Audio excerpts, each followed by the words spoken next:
Season 2 of the Hiring Librarians podcast.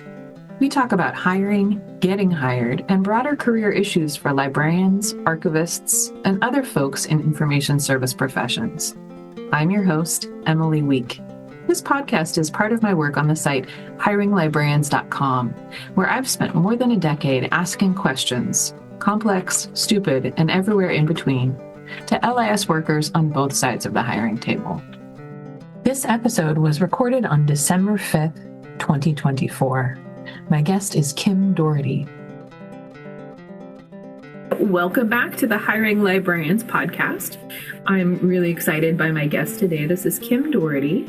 And Kim Dority is an independent information professional. She's the president of Dority & Associates and the author of Rethinking Information Work, a career guide for librarians and other information professionals.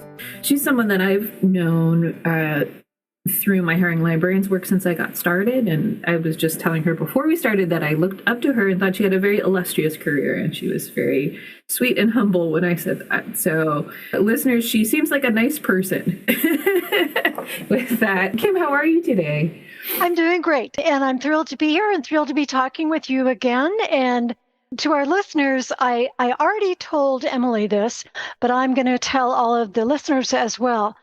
Emily is doing such important work with this podcast because you guys are going into a profession that is going to be transitioning and pivoting in so many different directions over the course of the coming years that thinking about how do you get hired and where do you want to get hired and what skills do you want to get hired for is really, really important. So this is my shout out to what Emily is doing and how smart you are to be listening to this. Well, thank you very much, Kim. That's really kind of you to say. I want to jump on that and say you have really been thinking about how people with library and information service degrees can pivot for a while. We were talking also a little bit before we got started about the course you developed about alternative library and information service careers. Would you be interested in talking a little bit about your own career path? Sure. I tend to ask guests, how did you arrive in libraries? But I feel like you're more than library. So how did you arrive in...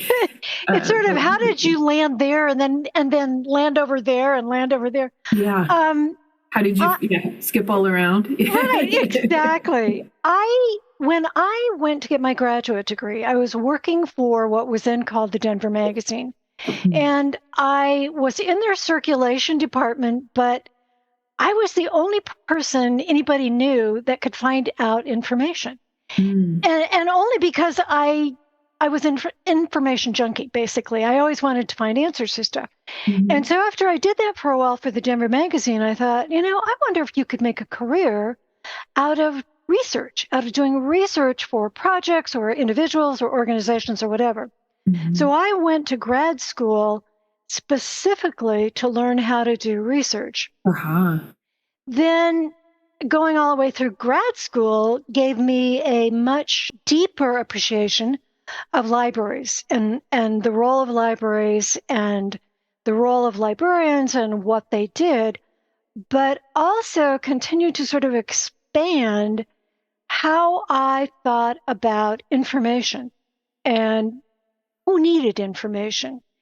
And in my mind, because I kind of came out of a business background, both in my upbringing and in the work that I had done to that point, to me, it looked like everybody needed information. Yeah. Libraries were sort of, the central hub. Uh-huh. But if you looked at every other type of organization, in many cases, challenges that they were struggling with were actually information challenges, but they didn't recognize it. Mm-hmm. So I graduated with my degree. I had gone to the Publishing Institute at the University of Denver and ended up being recruited for a job with Libraries Unlimited, which is a publishing company for the LIS world. Because of that job, I ended up meeting a whole bunch of authors who had specializations in libraries around the country.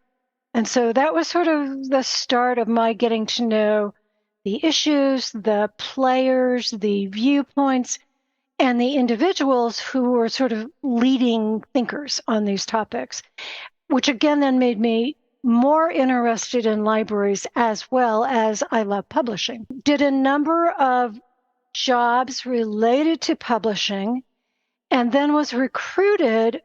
At this time, then I was doing freelance work, and I was recruited by cable telecommunications company to help them publish a dictionary on cable television terminology, because someone had connected us and nobody else knew anybody who could do this.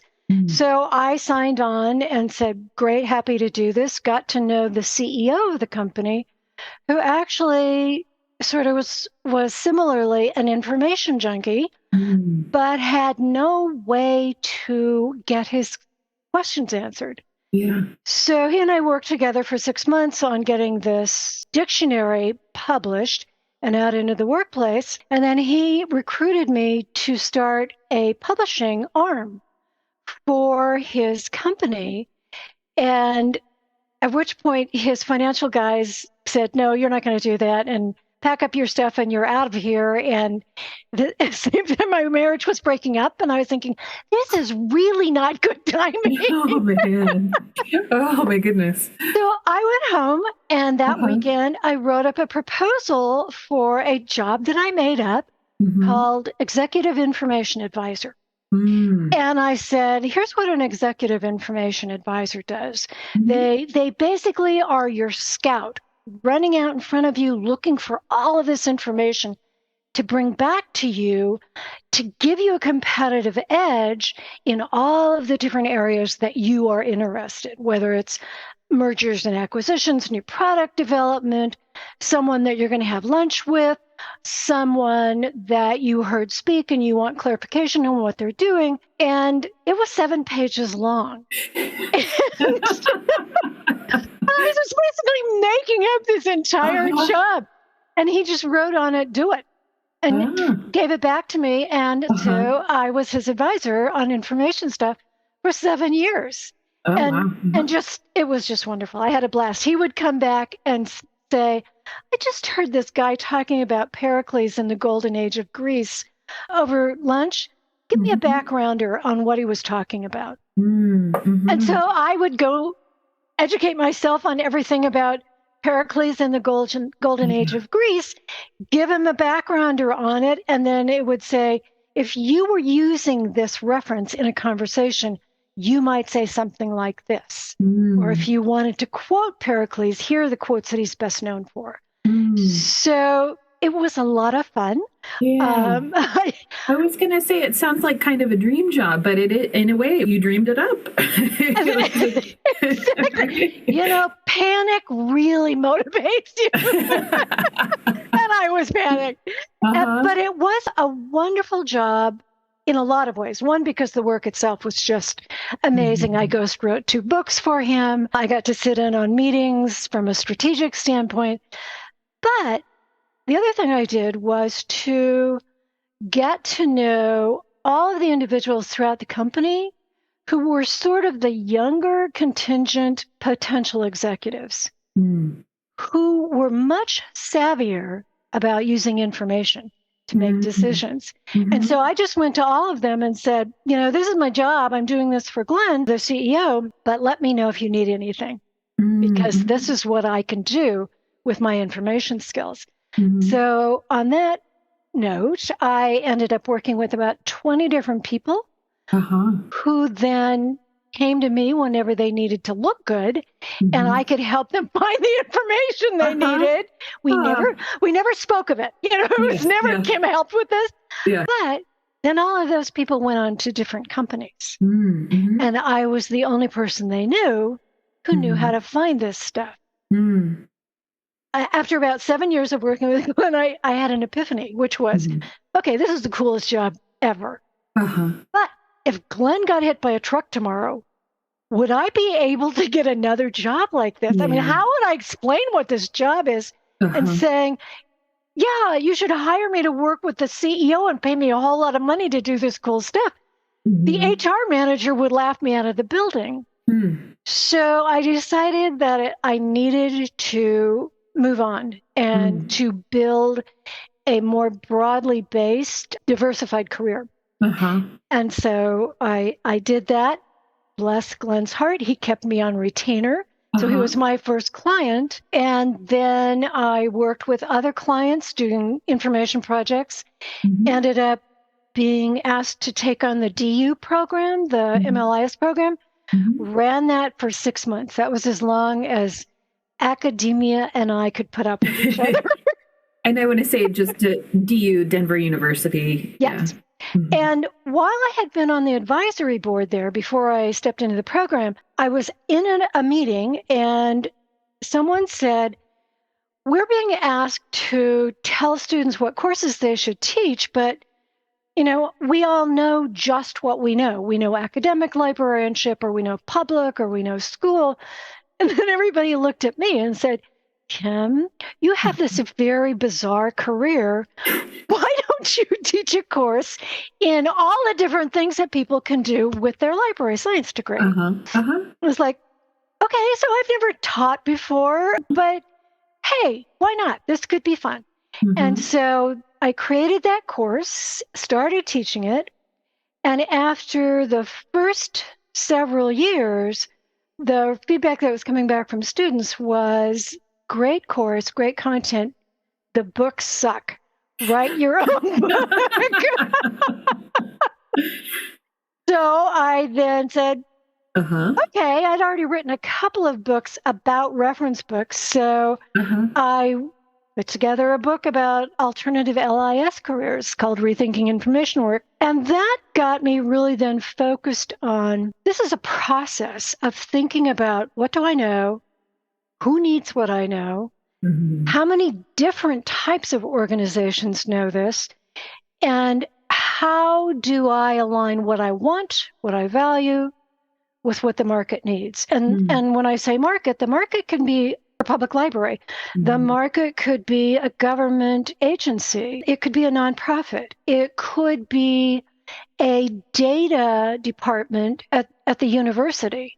So there are lots of different ways to think about that. And that's what I then ended up doing more and more. On my main work was working as an information specialist for companies doing startup projects, doing content development. So research and writing for their websites, or for their white papers, or their member services, those kinds of things. But then on the side, it was always, oh, this is a really cool thing to be doing with your information skills that you hadn't thought about before. Where else would this be useful? Who else could be using this information?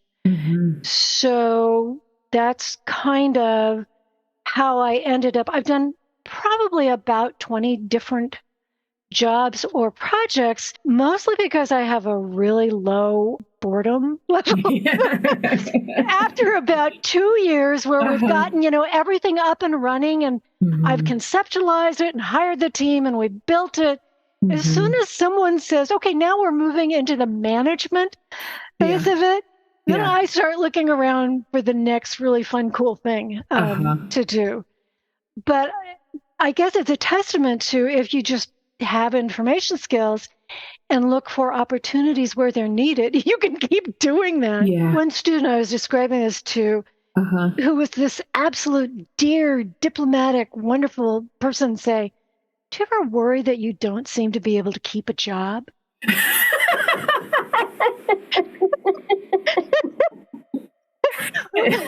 And do you?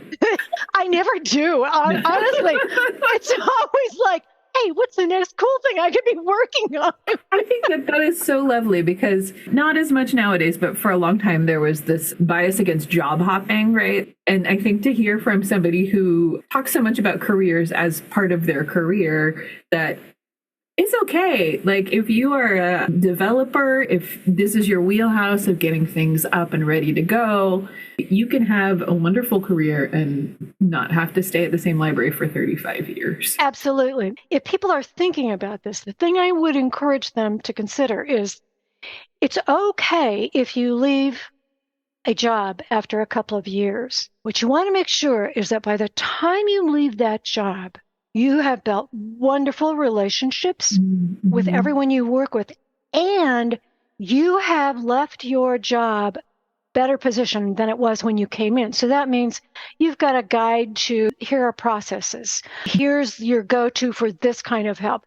So you are helping whoever comes in next succeed, and you make it clear to your own boss, who is going to essentially hate your guts because you're leaving, and that person has come to rely on you. You make it clear to them that you are available, that you are a friend of the family. You still care about the success of the organization. And so if somebody needs something, you're a phone call or an email away. And that lets them feel like the investment that they made in you was worthwhile, that you really do care about what you're leaving behind and the success of others. That does a couple of things for you. One, it helps you build bridges versus burn them. Two, it starts building one of your most valuable career assets, which is people who have worked with you and have had a positive experience working with you. Because a lot of those people are going to move on to new jobs as well, and they're going to be the ones who help open doors for you, or say, oh, this is what we need. You know, I know somebody who's really good at this. You probably want to talk to them. So from my perspective, one of the benefits of moving around to a lot of different jobs is the opportunity it gives you to build out your professional community in a really positive, supportive way as quickly as possible. And I think it gets you out of those awkward networking events where you have to go and meet people that you've never met because you know people, right? The people are people that you've worked with. Absolutely. I doesn't usually come across because I am sort of extroverted in a social situation, but I am a total introvert. And the worst thing I can think of, and I know this because I've tried it a couple of times, is to walk into a group of people with the purpose of networking and know that I'm standing there. I've put on grown-up clothes and makeup, for God's sakes. Sometimes I've even paid money and know without a doubt I am not going to speak to a single human being. I'm going to stand with my back against the wall for maybe I'll give it 20 minutes until such time as I can say, this is not working. I can leave now. I've had that experience. Your point is perfect. You want to meet people by working with them. And that can either be on a job or it can be volunteering. That's why being a part of professional associations can be so valuable to you. People have a chance to get to know you. They see that you're willing to contribute. And they see what you would be like to work with. I think sometimes people think of networking and you think of those sort of schmooziness, like having to go to those mixers and talk to people, or like sort of an insincerity. But I think when you really think of networking in a way that you can do it, I don't know, holistically maybe is the word that I'm thinking of. It's things like what you're saying, work at this job. I'm not hearing you say it, but I'm hearing it in my head. Leave before you get burned out. Absolutely. Absolutely. Oh, hey, this interruption is to let you know that if you're someone who hires, someone who wants to learn how to hire, or if you're in charge of professional development for your library, I've put together an online self-paced training on hiring basics, which you can purchase through Navarre Library Services. You can learn more by going to hiringlibrarians.com/classes. Something that I'm noticing and hearing a lot more in this past year or two of the job hunter survey is people that are job hunting from a position of strength. So if you're looking for your next position, but you are currently employed, it's harder because maybe you don't have as much free time, but it's a lot easier because you're not like, okay, if I don't get this next job, I'm not going to eat. Right? Or, and you have all of these people that you can theoretically bounce ideas off of.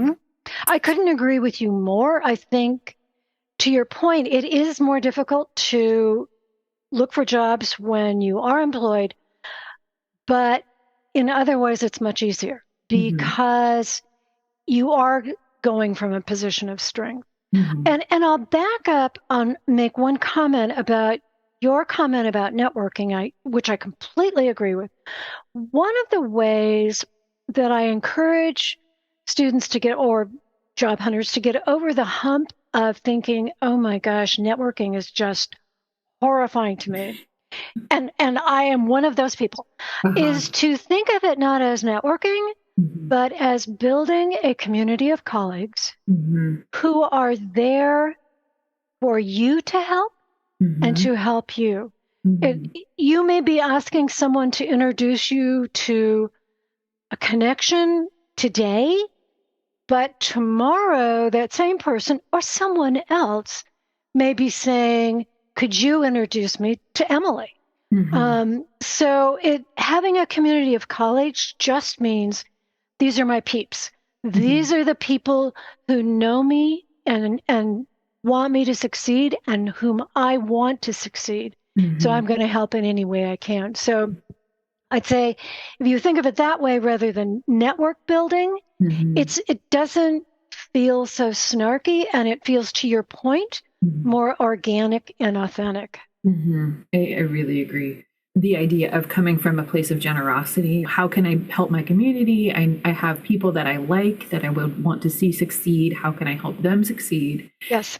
It also helps you, I think, when you have to come with your hand out, or when you are saying, oh, I would really like to meet this person. You already have established you're not there all the time. You're that it's reciprocity. It's not, and it's, Perfect. So perfectly put. Yeah. The other thing that's striking me as I'm listening to your story that I think is interesting is when I asked most of my guests this question of, how did you get here? And a lot of people will either say, oh, I have the traditional librarian stereotype. I loved books when I was a kid. I loved organizing. Many people will say, oh, I worked in a library. But I think it's rarer for people to say, I loved research. Maybe they come with this like, oh, I've always loved books. And then as they learn more about research, they realize that they love it. That strikes me as one of your strengths, that you came in not from libraries, that you came in from this, how do I research? How do I find information? How is the information used in the world? So less, how do I sit in a palace of books and help the customers? And more like, the world is my palace, right? The world is information. I think that's an interesting point, because people who come into the profession because they love books, and I grew up loving books, but I read more research books and reference books and the encyclopedia, which probably says bad things about my childhood. But I think that if you came into the profession thinking it was about books and working with readers, that's an understandable and wonderful impetus for making this kind of commitment. The reality is that libraries are becoming less about the stuff and more about how do we get the stuff in play so that it's having a positive impact on the community, on the individuals who are afraid to walk in the library because maybe they're first gen to this country, on people who thought there was never any reason they would go to a library because they don't read books. But like my sister just found out that they have DVDs that she can take out. It's like, oh my gosh, why didn't I know this before? So my heart goes out to the people who thought their careers were going to be about the books. Yeah. Because we are moving to a place where the books are important, but so is every other source of information and entertainment. Our goal and our role increasingly in public libraries is impact, community footprint, community outreach, collaboration, all of those sorts of things. And I think working in a public library is the most amazing job anyone could have. Even though I haven't done it personally, I have many, many friends who do, and it's a regular hunt for me. So I see the impact. But I think that if you have a mindset of, I love books, how can my love of books translate into an impact that is beyond the walls of this library? You will have a more rewarding career. I really like that, because you're not saying, hey, we know you love books, that's not important. You're saying, hey, you love books, that's important. Mm-hmm. What is the next step with that love of books? You know, Right. what is the impact that that love of books can create in your world and in your community? That's really lovely. It's kind of like, as we think about information outside of libraries, so using your information skills for a government agency like health services or a community development agency or whatever. If you're outside of a library and you are using information skills, you are basically in a position to use information as a strategic asset for that organization. So what information can you provide that helps them understand how they can recruit more members for a nonprofit? What information can you provide that enables a community development group to offer more useful services or more useful information, marketing information, or those kinds of things? So in a way, I had always sort of, because I'm 1,000 years old and grew up when, no, we established only 900. Grew up when loving books was the reason you became a librarian, or you wanted to be a cataloger, and that was the other reason. In that era, information was sort of internal to the library, but if you went outside the library, you were looking at what positive impact can my information skills have for this organization. And so if today, if you're a data librarian, you're using data as decision support. If you're a competitive intelligence research person, you are using that research for decision support. Someone is going to make usually a very expensive decision based on the research that you have done. But now that's whole idea of information as a strategic asset is sort of actually turning back into the public library setting of how do we use not just the information, the stuff that we have in the library, but also our analysis of potential collaborators in the community to create these incredible programs that lifts everybody up. How do we create tutorials that help someone who is not sure how to fill out a form for college, help them walk through that? What workshops can we offer that bring in the local chapter of the Society of Civil Engineers and the third grade kids that are wanting to do STEM projects and have them work together? So it becomes almost a role of becoming the information hub. And by doing that, turning information into a strategic asset, but then information is no longer in the books or in the databases alone.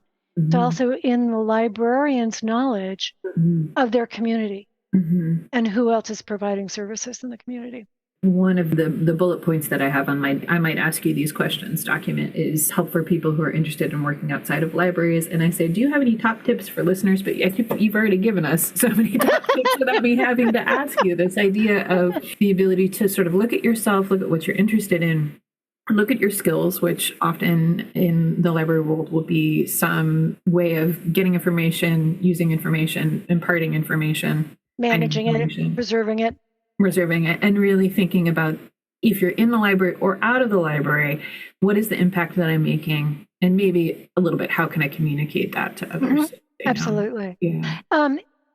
If you're getting into the specific sort of nitty-gritty of job hunting, one of the things that I encourage people to do is to go to a site like LinkedIn, hit their jobs tab, and don't put in librarian. Because if you're outside of the library profession, very frequently none of these jobs have library in their title or librarian. But just start putting in things like information management, data management, research, all of the different job skills that you would like to do, and they will run those through all of their job listings, postings.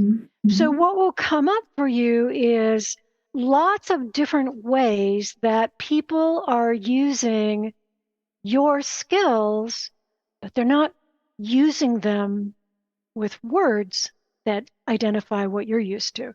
So one of the biggest challenges in pivoting outside libraries and taking these alternative jobs or pursuing them is to assume that your library descriptive phrases, for example, bibliographic instruction, they don't work.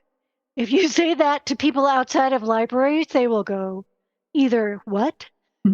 Or you speak a foreign language that doesn't work for our group. Yeah. So part of this sort of ongoing exploration of what are these jobs called and what are the keywords to describe them and all of that sort of thing is looking at the language. So you want to know, for example, if you want a job in a pharmaceuticals company, you want to learn about pharmaceuticals. You want to learn about that industry so you can speak their language, which gives them confidence that you can go in and hit the ground running. It's one of the hardest habits to get out of is defining and describing jobs by library stuff. But I would say the more exploration you can do, just running terms like information or content or even education, those kinds of things, just see what comes back and start building your own sort of taxonomy that for this kind of a job that I want, this is how I would describe it. One of the things I often tell people in library school is start looking at job ads immediately, even if you're not looking. And one of the reasons why I think people should do that is to get used to the vocabulary of how do you describe what you can do in a way that somebody who is hiring will want to hire you. And it sounds like you're saying the same thing, but you have to have a wider net if you want to be outside of libraries. And I think the idea of using LinkedIn as a tool for that is really great because you'll have a wider pool of industries to draw from. And they will also kick back to you, here are the keywords or the key phrases, the key terms that you might want to search on that are related to this skill set. Here are some companies that are hiring for this. And sometimes they will show you in your LinkedIn network, here are people who have jobs that are related to this kind of work. So by doing as Emily says and sort of exploring more broadly and getting used to that, you're sort of acclimating yourself to be more conscious of where information ends up in organizations and how people are using it. So I couldn't agree, Emily, with your comment about that more. And another thing that happens if you use LinkedIn, and I learned this the really hard way, is that when I was, one job was clearly I was going to be leaving it. And I was thinking about, okay, so what do I want to do next?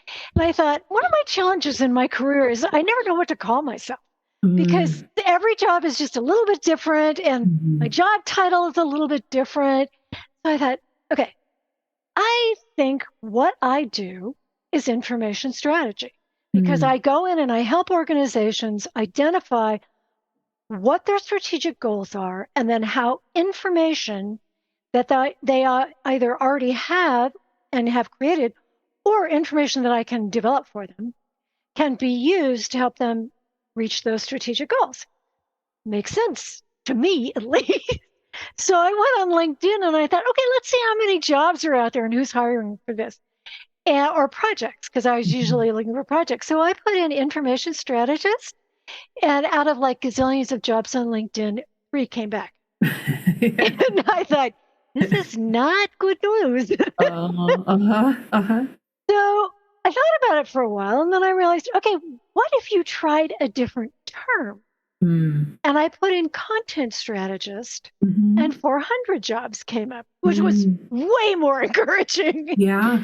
But that's one of the things that LinkedIn will enable you to do is to see, you think this is what you're doing, but nobody else calls it that. They call it this other thing over here. Right. One of the reasons that can be especially beneficial is that I work with a lot of students who are looking at their resumes and looking at an outside information job saying, oh, they're asking for this and this and this, but I've done all these other things over here. Mm-hmm. Well, if you become familiar with that language, Mm-hmm. it becomes much easier to realize, oh, wait a minute, that's the same thing I was doing here. Yeah. And it allows you then to tailor both the key strengths that you bring to the job, which will be at the top of your resume, and your description, your bullet point description of work that you have done previously in the specific language that they're looking for. That's really important. It is often a place where a lot of job hunters get tripped up because they think, I have done this, I am this person. You need to translate that into somebody else's language. And it's okay to be kind to yourself when you do it, right? Even if you haven't done exactly what they are asking for, if you've done something that's similar, if you can describe it in their terms, that might be the right thing. That might be what they're looking for. I agree completely. And you use the right word there. It's translation. It's basically, we are transferring who we know ourselves to be as information professionals into who we will be in terms of skills for this new organization. You started to get in a little bit to sort of more process specifics about advice for people looking to work. Is it a good time to talk a little bit more about that? We've talked a little bit about LinkedIn. Are there other sites that you would recommend? If you want to work in a library setting, I would certainly recommend all of the association websites. For example, your state association, library association, probably has job postings.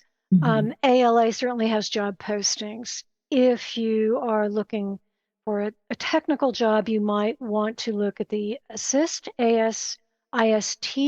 website, PLA's website.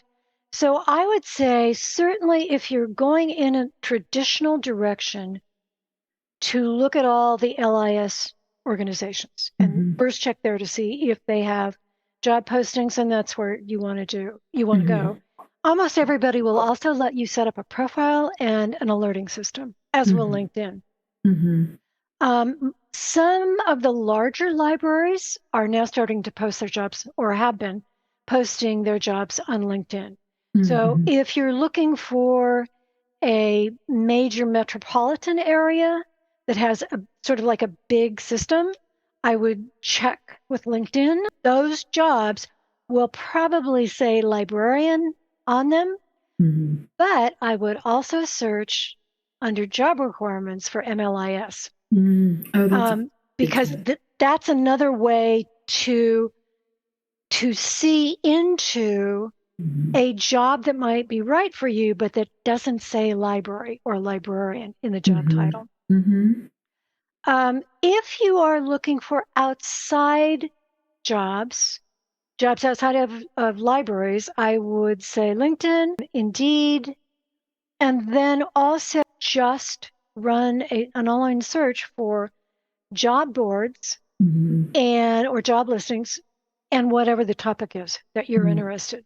So going back to our pharma instance, if you are interested in working for the pharmaceutical industry, you might put in job boards, pharmaceuticals.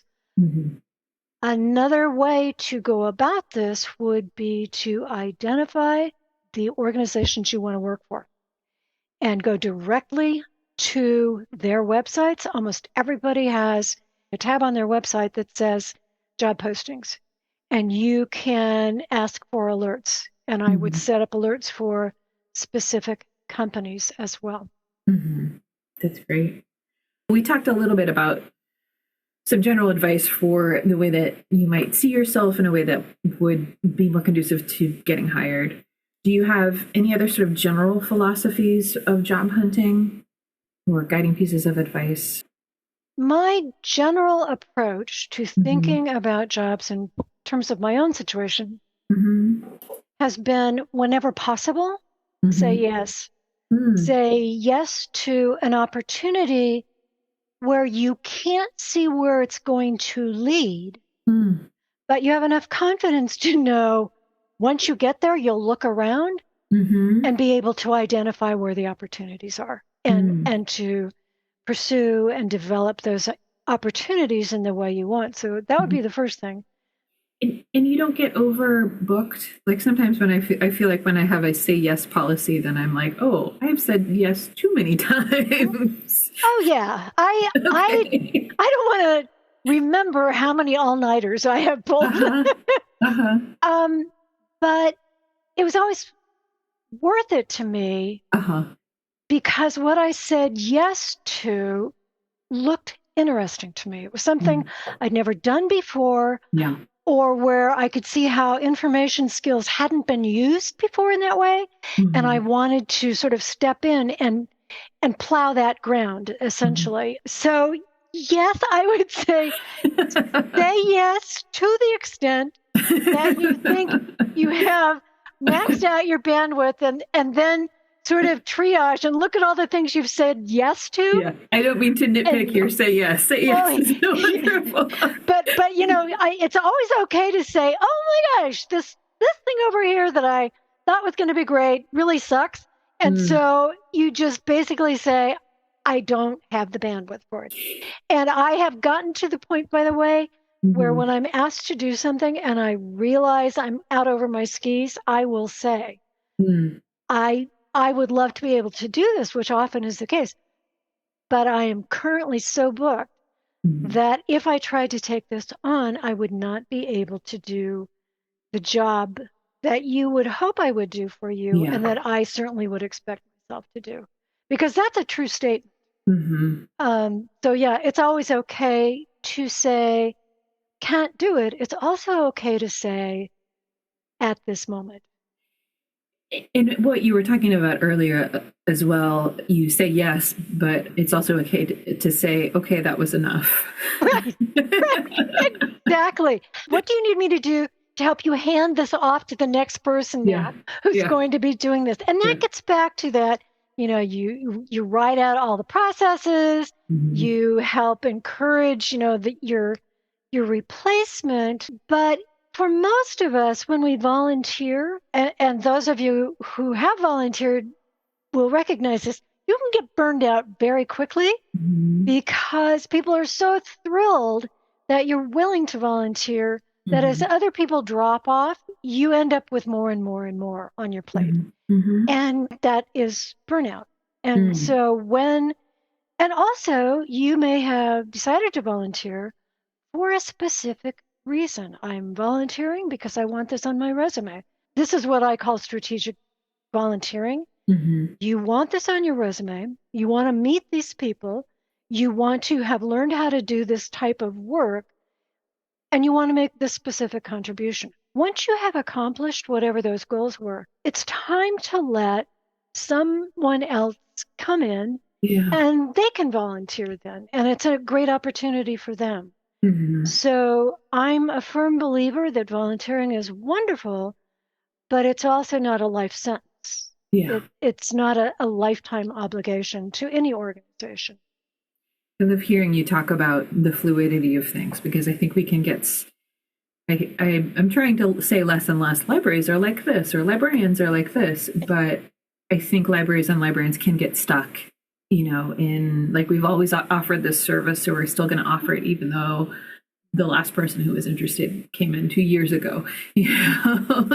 So just the idea of things can go out. Things come in, things go out. Like that's okay. That's healthy. That's an interesting point because I would agree with you. I think that it is healthy to have that attitude, even though for most of us it is very difficult to let go of anything. A long time ago, I read a book by Joseph Schumpeter, who was an Austrian economist, and now I can't even remember what the title of the book was. But the main premise was that entrepreneurs and any new idea is going to be met with resistance because people are comfortable with the way they have done things, as all of us are. And when somebody comes in with a new idea, the normal response is going to be, we don't have the bandwidth for that. Or no, because then what would we have to give up if we did this instead? To your point, it might be a program that nobody showed up for 2 years, but one of the staff is highly invested in. Yeah. Schumpeter's concept was that entrepreneurs bring about through innovation something called creative destruction, which means it destroys the old ways of doing things, but in its wake, it brings this huge wave of creativity, of opportunity, of new ways of thinking about stuff, new ways of doing stuff. So again, this is difficult for all of us, but in a way, that's kind of how I've approached my career, is to sort of constantly be thinking, what am I willing to let go of in order to have the opportunity to do this new thing that I might have to learn stuff for? And that's lost opportunity cost. You can't do everything. So if you look at the 5 things that you want to do, which ones are you willing to let go of in order to have the opportunity to do the thing that really looks fascinating to you? And I think it's the same thing for libraries. We can't be all things to all people. What can we do that adds the greatest amount of value and impact? In one of my consulting gigs, I do some equity work, and one of my colleagues recently said, we talk about underserved people a lot, the library wanting to reach out to underserved people. And sometimes libraries will say, I want to reach underserved people, but they'll have no idea of who those people are. And it's sort of like, I've been told I should reach out to underserved people. So that's what I would like to do. And she said, my colleague said, it's not enough to understand and know who the underserved people are, but you have to think of the corollary. If there are people that are underserved, who are overserved in your community, and how will you need to change service for them so that you have the capacity to change where you are? That is a really excellent point, because that can be a hard decision to make. So I think that and it's a hard decision to make as a team, as an organization. It's not just the director, but in order for that to work and be impactful, you have to get buy-in from everyone. Everyone has to believe the reason we're doing this makes sense and reflects our values. Yeah. And it may be that that's a time to say to your cross-departmental group of new hires that are young and smart and can't wait to be doing something with how smart they are, to say, okay, we're going to have to do this. We're going to have to cut back in this area. You guys come up with a really good way to change how we approach this. So that cutback isn't a loss, but it's a new opportunity to rethink and reposition. Yeah. We are often, I think, so used to doing less with more that we're stuck in this trap of and again, we mentioned burnout earlier. That's, I think, one of the causes of burnout. And I think our challenge now is, how do we do less with less? Yes. And how do we do it in a graceful way? As you say, if you've got a program that you've been doing for 2 years that one staff member still really has a lot of buy-in to, how do you do it in a way that can still acknowledge that person's contribution and not be, okay, well, we're cutting you off because this doesn't make sense anymore, but how can you find a new opportunity? I love the parallel too of that needs to happen in our libraries, but also in our own careers. And I think that's your concept of creative destruction. I have this vision in my mind of Kim as this wave coming through with I have handed off all of my copy editing and proofreading gigs to other happy individuals. But I think the same way that it can be difficult to gracefully transition out of programs in our libraries, it can also be difficult to gracefully transition out of things that we're doing, whether it's a volunteer gig where everything has fallen on us because we're the reliable person, or it's something that there is a lot of love, but it's maybe not quite serving you to be participating in the same way. That's not a concept that I have thought of in my career or hiring discussions. Normally I'm thinking about how can I get the job, not how can I leave the job. But it's such an important part of of your career and thinking more broadly about not just what is my next job, but what is the whole life going to look like. I think that's a cool way to put it, because what you're really looking at is a career life cycle. And some people have a very structured career life cycle. And I come from a family where people are here at least till they're 99 years old and in good health. So I looked at a career life cycle and thought, whoa, I'm going to be going through this for a long time. And one of the things that jumped out at me was I love to work and I love the work that I do, but that is going to make it imperative that I also am able to do things that I don't want to do, which is stay current with the technology learning curve. Tech is not my thing. Tech makes me cry, basically, when I have to learn something new. But when I was graduating from my MLIS program, we didn't think in terms of disruptive technologies because there were essentially no online databases at that point. There was no online anything. And then the internet showed up and the profession had a nervous breakdown, including me, saying, oh my gosh, what, are we going to have jobs? What's going to happen? And it was that whole creative destruction process of our jobs aren't going to look the same anymore because of this creative or this disruptive, because of this disruptive technology. But what we can't see yet is how many opportunities we are going to grow out of this for us to do cool new stuff as librarians. Well, that's kind of now sort of the second wave is coming in of disruptive technology, which is AI. And we can't yet see how we know it's going to change libraries and information work, but we can't yet see, okay, I understand this tool well enough to know here's how it can be used beneficially in order to achieve this other goal that we've been trying to work on. So there's going to be this really obnoxious, disoriented period where we all try to go through this. But I really believe that please God, what will come out of it is new tools that enable us to be even more effective with what we know and know how to do.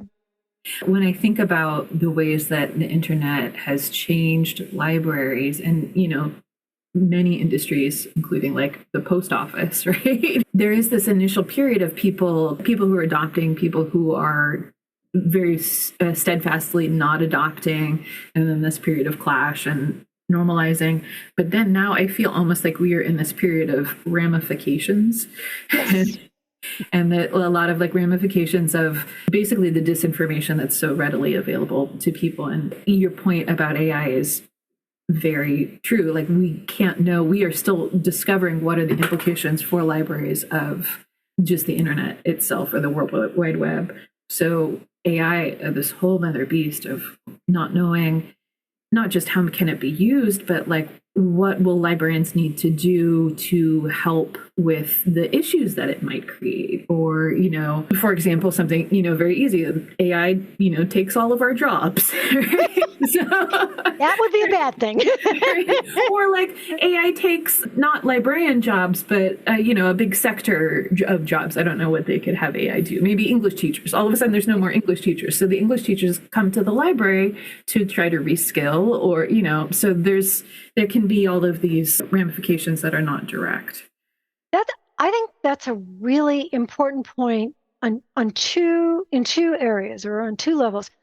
The first one is I hadn't thought about the comment that you made, which I think is really important, which is dealing with not just, for example, the internet, not just all the cool things that we can do with it as librarians, but dealing with the societal impacts that were unintended and unforeseen. Yes. I think that, to your point, is going to be huge with AI. So it's not just, oh, this is a new tool that we can use, but it's the broader picture of And how is this impacting society? Because society impacts are going to end up in our laps as librarians. But it also gets to another recommendation I would have in terms of job hunting. And that is, the more broadly your frame of reference can be sown, SOWN, the more you can bring to any environment and any situation in terms of strategic thinking. So, for example, I read a lot of stuff and I am involved with a number of organizations, but also one of the things that I started doing when I was working for the CEO was once a month I would go to the local bookstore and I would go through the table of contents of all of the magazines. And what I was looking for was anything that right now didn't seem like it was that big of a deal, but it was something that could turn into a trend that would have a potential impact that could be major, and that we needed to think about how to position ourselves either for a threat or an opportunity. That's what environmental scanning basically is about, is looking at everything that's going on out there and thinking about it that way. That's what I have done in terms of my own career, is I look at everything, not just is this a specific opportunity, but is this an outlier that looks like it might become a major impact. Because if you can spot those kinds of things, if you're looking for opening up trends, it puts you in a much better position to literally position yourself as the person who's going to know a lot about that, or position defensively as, to your point, there goes my job. What do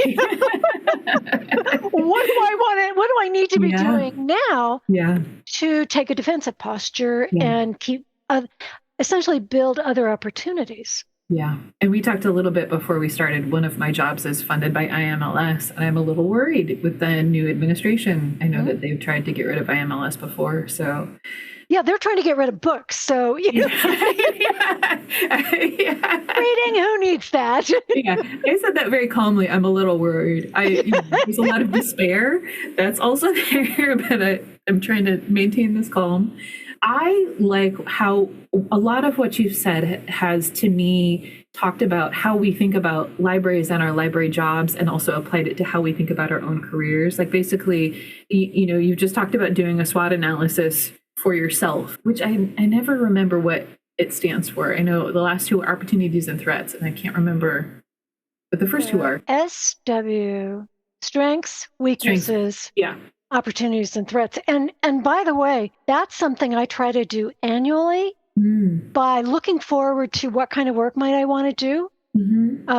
And then by doing a SWOT analysis, it will tell me, okay, you say you want to do that work, but if you want to do that work, you're going to have to learn this or give up that or whatever. And it's really useful. It's a great decision-making tool. I really love how empowered you are about your own career, that you are willing to write your own 7-page job description.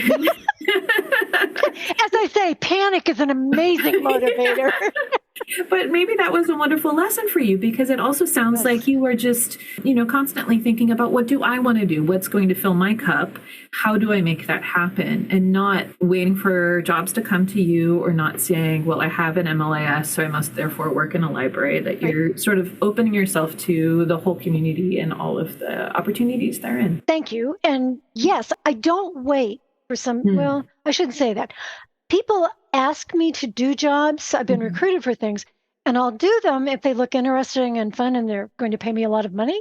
But other than that, I'm looking for opportunities to continue to grow in my career, grow what I know, grow what I can do, grow the positive impact I can have.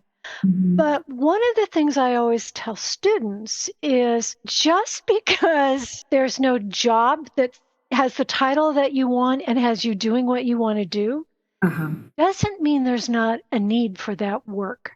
Mm. So don't ever hesitate to pitch a job to someone. Mm. The lesson that I learned from one of my students who was volunteering at the local Humane Society, Mm-hmm. she was an intern there, great job, wonderful. And she told them they needed a librarian. And they said, no, we don't need that at all. Mm-hmm. So she said, okay. Then she finished her internship. Then she went back to them and said, you need an information professional. You need a specialist to come in and do this and this and this, because if you organize this, you'd have a much more effective way of getting to your membership. And if you do this, you could, so she had like 4 projects. Mm. They were all library projects. Right. She never mentioned the word library.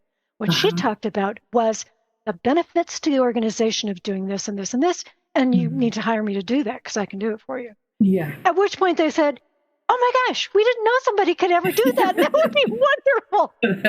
Which was an eye-opener for me because it meant a lot of times organizations have issues or strategic challenges that can be met by information, but 1, they don't recognize it as an information need. 2, they don't realize there's anybody who could do that kind of work.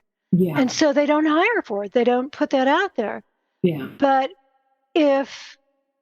and to me, that's one of the reasons why you just get to know a whole bunch of people. Yeah. And you make sure those whole bunches of people know that you can do really cool stuff with information. Yeah.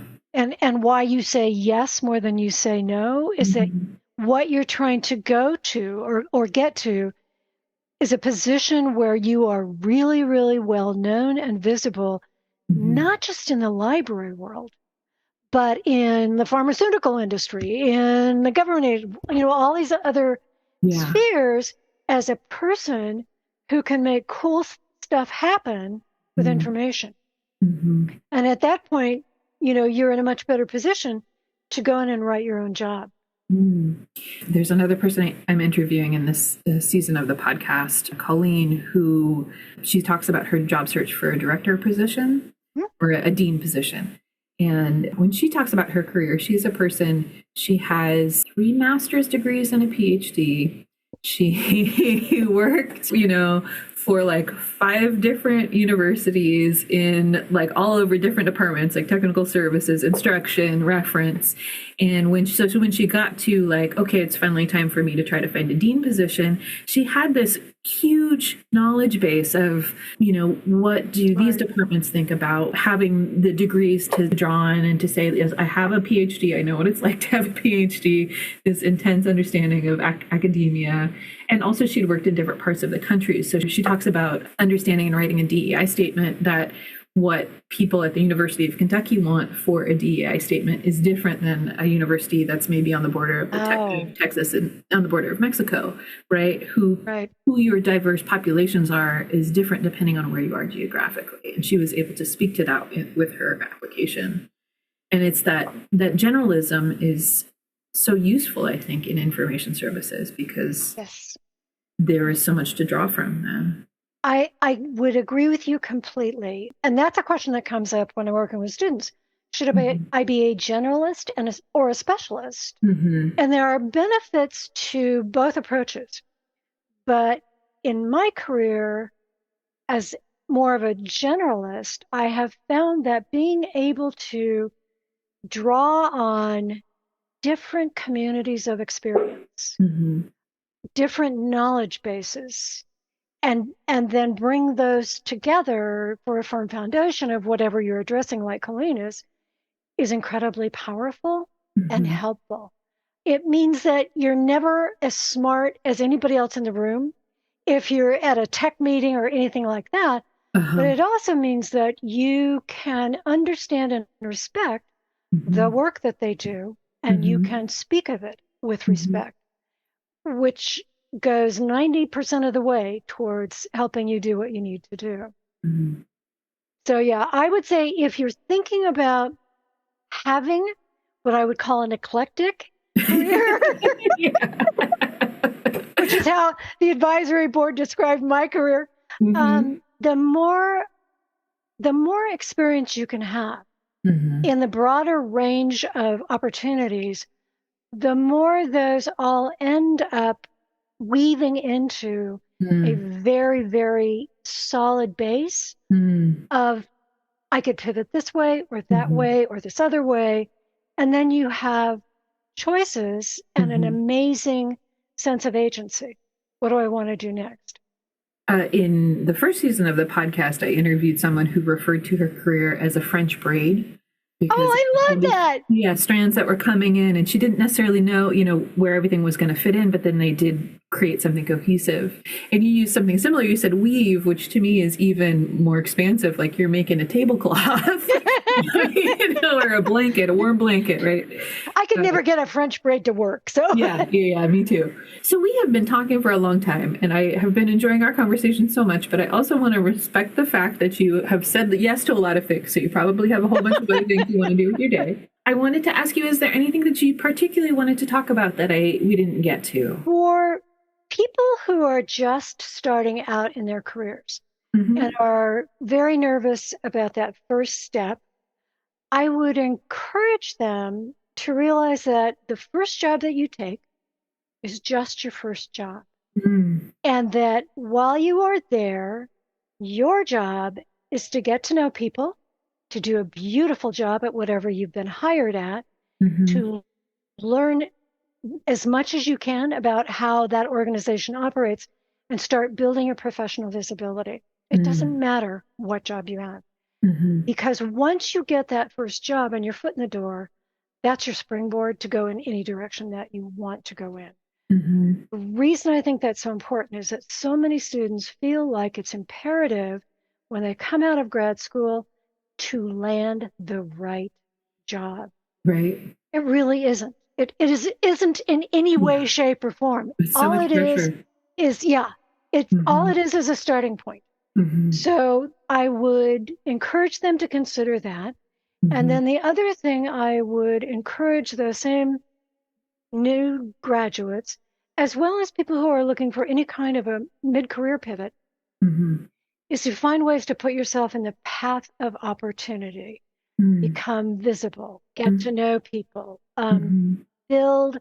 take courses even in an area that you're interested in, and use them to reach out to people and interview them.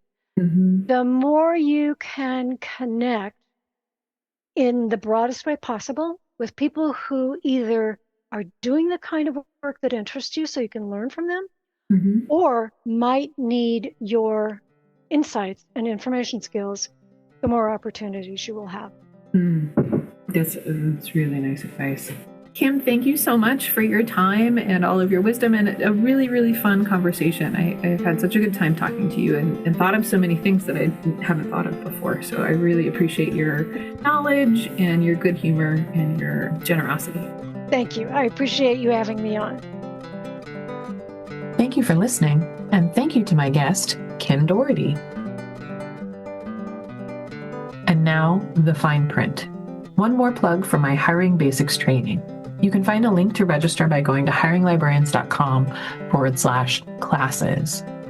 If you'd like to support this podcast and my work on hiringlibrarians.com, you can find my PayPal by visiting the site, or you can go to patreon.com/hiringlibrarians. I'd also love to hear from you about any little thing at all.